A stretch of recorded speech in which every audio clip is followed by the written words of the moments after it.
Hello everyone, welcome to the Daily Sip.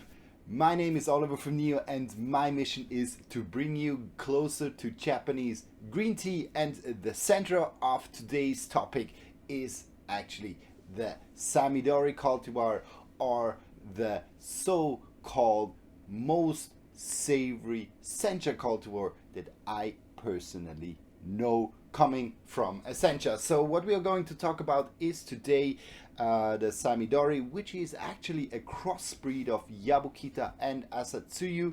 Asatsuyu, a very fine and very delicate cultivar, which I came to know more and more, which is also blended in several Senchas that we carry, but it is often used in mix with other cultivars because it is a little bit used, or a little bit kind of a weak in harvest, so it doesn't give too much harvest.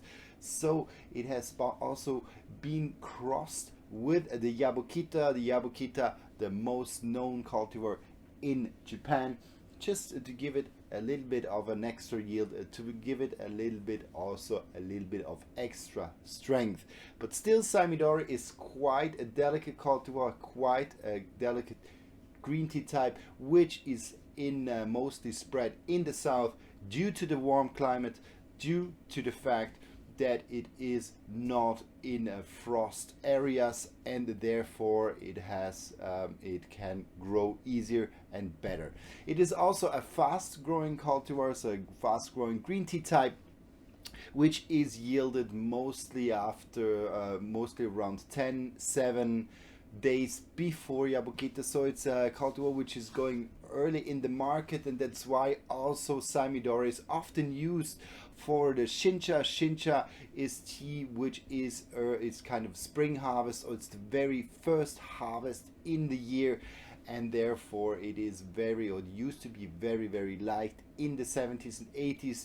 There's been a huge rush around the Sencha harvest, so who can be the first one in the market just to sell it to the Japanese consumer, who were hungering really for this first harvest.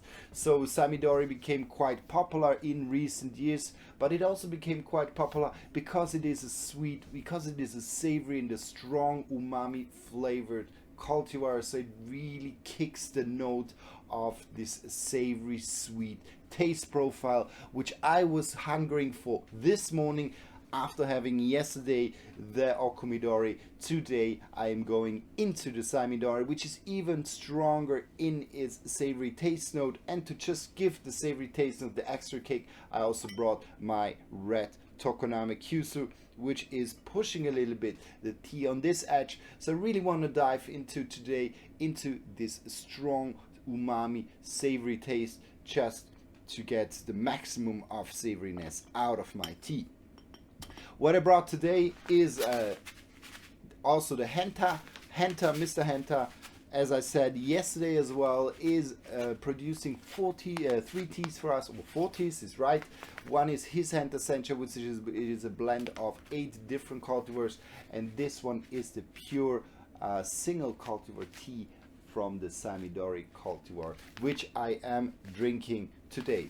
So that's the tea we're going for today, and this is the one I will taste. And now let's hop directly into it. So just in terms of what this tea, or how this tea is made, so we are talking here about the region of Kyushu, so the region of Kagoshima, Kirishima, exactly where this tea is grown. And here we talk about a fukamushi, so deep steamed tea. It has been shaded for 7 days, and it is a mix between the first and the second harvest. So this is actually what this tea is made of. So we're gonna dive into it, and we're just gonna have a look how this tea is tasting directly going into the brewing of this tea this morning. Good. So just for you, short background information, fukamushi, what it is exactly. So fukamushi is really much just that you prolong the steeping, just the steaming after the harvest. So instead of doing it 30 to 45 seconds, you do it around 120 seconds, so 3 or even 4 times more than Then you do a normal steeping, which is called the asamushi or the futsumushi. So, and here what I have a little bit as taste notes. It's kind of more delicate than the Okomidori. The Okomidori was a little bit stronger, a little bit kind of a rounder, a little bit showing a little bit more of a fruitiness in the nose. Here we have kind of a more of a delicate sweetness which is coming on. So it seems kind of being a weaker cultivar in just tasting the leaves or smelling the leaves. It also refers a little bit to the delicate note or the delicate being or delicate character of the Saemidori, which is just a finer tea. It is also more sensitive to frost. It is more difficult to brew, to cultivate by the farmer. So finally, that's also a reason why this cultivar is slightly more expensive than the Okomidori. Okomidori is a little bit less expensive. So Saemidori often also used for higher grades Gyokuro, even for matchas, high grade matchas. Saemidori is very well established nowadays, but still quite a small portion, as also it is a cultivar which is grown mainly in the south, and the south is still not the biggest region where tea is grown. It is coming up, it is coming more into vogue, because the south gives also a little bit more variety to the tea, as around the region of Shizuoka we are very dominant of the kind of the production of green tea, which is mainly dominated around 95% by Yabukita. In the south you still have a lot of more variety in terms of cultivars, so that's quite interesting about the south. And here we talk about the Saemidori. So as it is a fukamushi, we don't have to give it a long time, so we just go into 45 seconds, maybe a minute. That's the maximum we have to brew this tea until it is already finished and it looks already beautiful.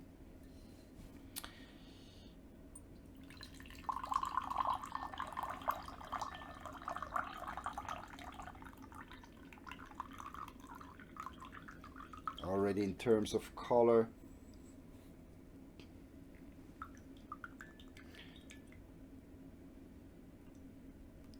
Good. So this is now the first brewing. Definitely strong on the sweet content, a little bit of a toasty side. So it seems like a little bit of roasted, so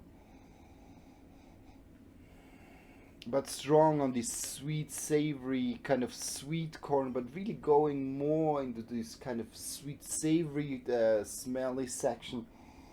Then the Okomidori was still a little bit round, a little bit buttery. Here we are much more into the Saemidori kind of savory sweetness.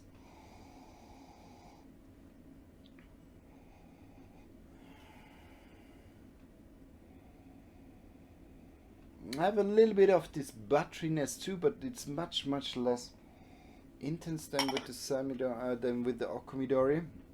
But it is more kind of stronger on the savory sweet side.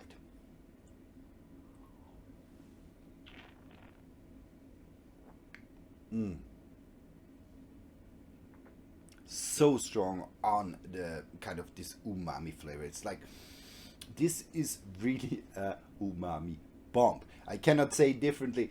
It is also when I drink it, for example, as the Meijin, which is the Gyokuro, like the highest grade Gyokuro of Mr. Sakamoto.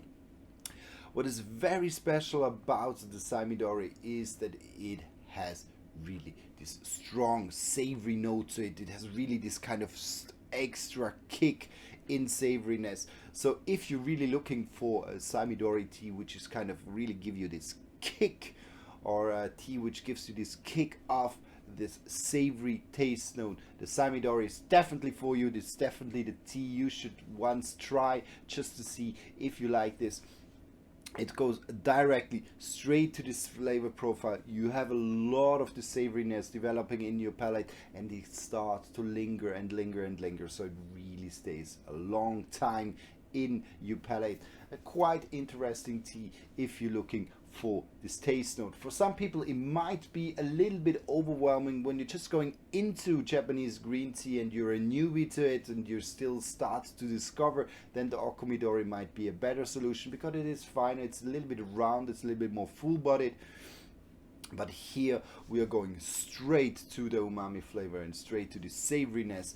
But this is what Japanese people love. That's why they love also shaded green teas. That's why often they go for the Gyokuro, because this is the tea which shows the most. But if you want to go still for a Sencha, you don't want to go directly into the Gyokuro, because Gyokuro sometimes also price-wise a little bit higher.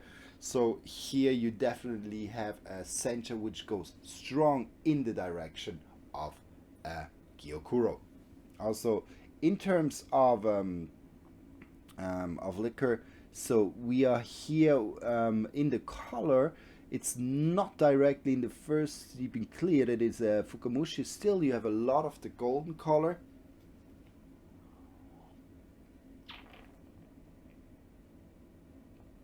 But in terms of savoriness, it's definitely strong.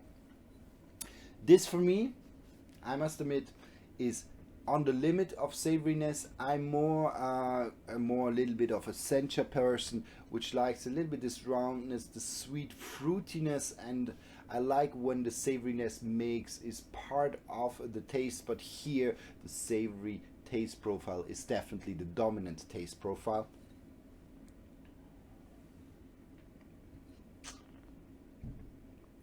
So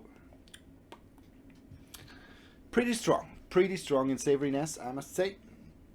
But let's go to number 2. I'm curious how the second steeping will be of this one here. If you want to mellow down also the savoriness of the tea, just go and use a black Tokonami. Here I really pushed the edge of the tea to really push the tea into the savory taste profile. So here I was looking for this maximum savoriness of the tea. And now we go. Can you see that? Very green. So this is now typical Fukamushi color. So that's why often it's for me, it's the second brewing is really the Fukamushi color. Perfect. And just to give you a view of the leaves, because I didn't give you before, so here we can see the leaves are quite small, typical for Fukamushi. It's a little bit more brittle, but then you have this intense green color which is coming out of the tea. So very beautiful. Good, let's go and let's see how the second brewing tastes.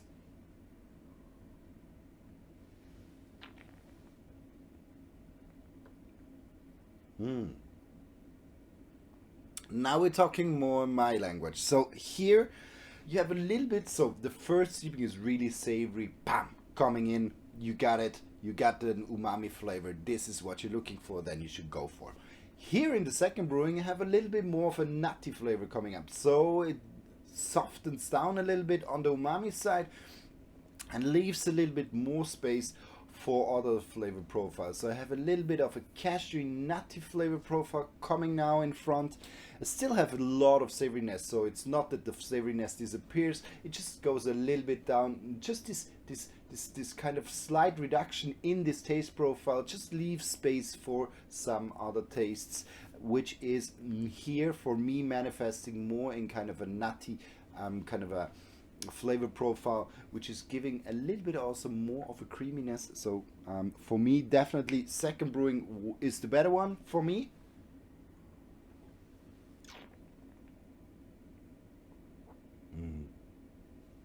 It nearly goes a little bit into kind of a slight wooden flavor. So sometimes when you eat a walnut, you have this slight wooden tone with it, or a pecan nut. It's also a little bit going in this direction, is when you have just a slight hint of kind of a wooden note lingering or swinging with the taste. This is what I'm getting out of this tea. So very strong on this kind of umami flavor, but then leaving space while the Okomidori was really creamy, kind of cashew nutty, kind of a denser liquor. Here we're going a little bit more into the wooden sector, where I can kind of imagine it's a little bit this side taste of a walnut, side taste of a pecan nut, where you kind of like the skin of the pecan nut has a little bit this flavor profile. This steeping or brewing number 2, and now I want to go to brewing number 3.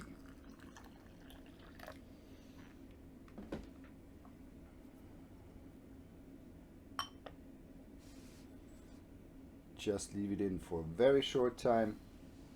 Always 20 seconds is more than enough.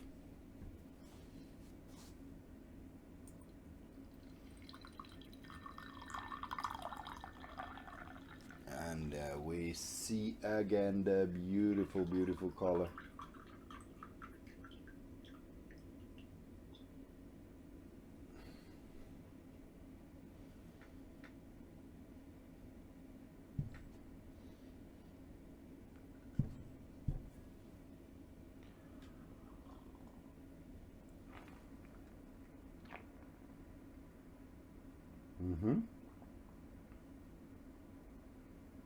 So this tea definitely strong in the first and the second brewing. Now the umami slowly goes away, and it leaves space for a little bit of acidity, for a little bit of, there's a lingering on top of the tongue. Quite nice. So it goes into a refreshing, more refreshing note, refreshing taste profile. It reduces a little bit this umami flavor profile.